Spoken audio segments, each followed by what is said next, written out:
দাদাগিরি দেখাতে এসে এবার অন্ধকারে মুখ লুকালো ভারতীয় সীমান্তরক্ষী বাহিনী বিএসএফ। নারী ও শিশুসহ 9 জন মানুষকে অবৈধভাবে সীমান্ত দিয়ে বাংলাদেশে জোর করে ঠেলে দিতে চেয়েছিল তারা। তবে বর্ডার গার্ড বাংলাদেশের হুঙ্কারে এবার সেই আগের মতোই লেজ গুটিয়েছে বিএসএফ। এতটাই লেজ গুটিয়েছে যে পুশিনে ব্যর্থ হওয়া মানুষগুলোকে শেষমেশ নিজেদের সীমান্তের লাইট বন্ধ করে রাতের অন্ধকারে লুকিয়ে ফেরত নিয়ে যেতে বাধ্য হয়েছে তারা। কোন সীমান্তে ঘটল এই ঘটনা?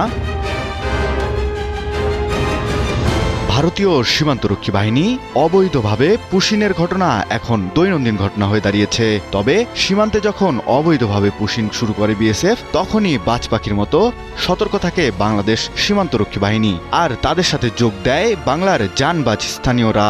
আর এমন ঘটনা এখন প্রায় দেখা যায়। তারই ধারাবাহিকতায় 21 ঘন্টা ধরে নওগাঁর শাহপাড়া উপজেলার আদালত সীমান্তের 244 সীমান্ত পিলারের উত্তর পাতাররি এলাকায় 9 জনকে পুশিনের চেষ্টা করে বিএসএফ। তবে খবর পেয়ে সীমান্তে কঠোর অবস্থানে নেয় বিজিবির সাহসী সদস্যরা, আর এতেই লেজ গুটাতে বাধ্য হয় বিএসএফ, ফিরে যায় নিজ দেশের অভ্যন্তরে। জানা যায় সীমান্তের শূন্যরেখা থেকে 100 গজ দূরে ভারতের অভ্যন্তরে অবস্থান করছিল তারা। 24 জুন রাত 1টার দিকে বিএসএফ সদস্যরা তাদের দেশে ফিরিয়ে নিয়ে যায়। তবে চেষ্টা ব্যর্থ হয়ে তাদেরকে ফিরিয়ে নেওয়া হয়েছে।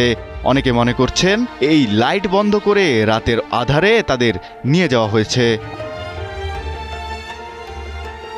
নওগাঁ 16 বিজিবি ব্যাটালিয়নের অধিনায়ক লেফটেন্যান্ট কর্নেল মোহাম্মদ আরিফুল মাসুম জানান, সীমান্তে অস্বাভাবিক পরিস্থিতির খবর পাওয়ার পরপরই অতিরিক্ত টহল মোতায়েন করা হয়েছে। রাত 1টার দিকে বিএসএফ সীমান্তের কিছু লাইট বন্ধ করে দেয়। এরপর অন্ধকারের সুযোগে পুশিনের চেষ্টা চালানো হলেও বিজিবির সতর্ক অবস্থানের কারণে তারা সফল হতে পারেনি।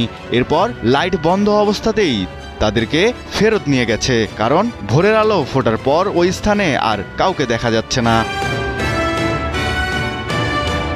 সীমান্তে যে কোনো ধরনের অবৈধ অনুপ্রবেশ ঠেকাতে বিজিবি সতর্ক অবস্থানে রয়েছে বলে জানিয়েছে বাহিনীটি। স্থানীয়রাও সীমান্ত নিরাপত্তায় গভীর রাতে বিজিবির এমন তাৎক্ষণিক পদক্ষেপের প্রশংসা করেছেন। জিয়াউল ইসলাম জিসান, নিউজ 24।